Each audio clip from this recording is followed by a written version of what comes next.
প্রিয় বন্ধুগণ, আজকে আমি শোনাতে চলেছি একটি সত্য ঘটনা। এটি আমাদের পাশের গ্রামেই ঘটেছিল। আকনা গ্রামের উপর দিয়ে বয়ে যাওয়া দামোদর নদীর স্রোত সেদিন অস্বাভাবিকভাবে তীব্র ছিল।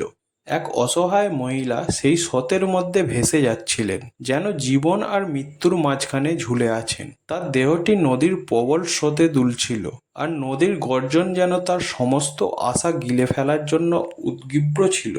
দূরে জয়নগর ব্রিজের উপর দিয়ে হাঁটতে থাকা কিছু মানুষ এই দৃশ্য দেখে শিউরে উঠল, চিৎকার করে ডাকলো গ্রামবাসীদের। মুহূর্তেই ছুটে এলো দুই সাহসী যুবক, যাদের জন্য শুরু হলো এক অসম লড়াই।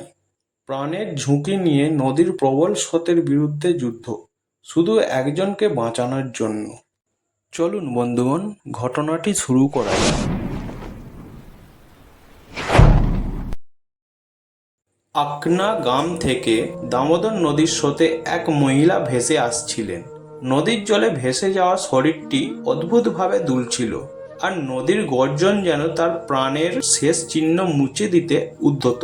মহিলা তখন অসহায়ভাবে নদীর স্রোতের সঙ্গে যুদ্ধ করছিলেন, কিন্তু ধীরে ধীরে তার শক্তি হারিয়ে যাচ্ছিল। জয়নগর ব্রিজের উপর দিয়ে কিছু স্থানীয় লোকজন হেঁটে যাচ্ছিল। হঠাৎ তারা দূরে কিছু একটা ভেসে যেতে দেখে চিৎকার করে উঠল। ভালো করে তাকিয়ে দেখার পর বুঝতে পারল সেটি একটি মহিলা, যিনি স্রোতে ভেসে আসছেন। তাদের চিৎকার শুনে দুটি সাহসী যুবক ছুটে আসে।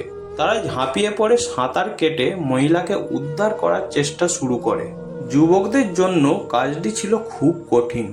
নদীর স্রোত ছিল অত্যন্ত শক্তিশালী, আর মহিলার শরীর প্রায় 4 কিলোমিটার দূরে ভেসে যাচ্ছিল।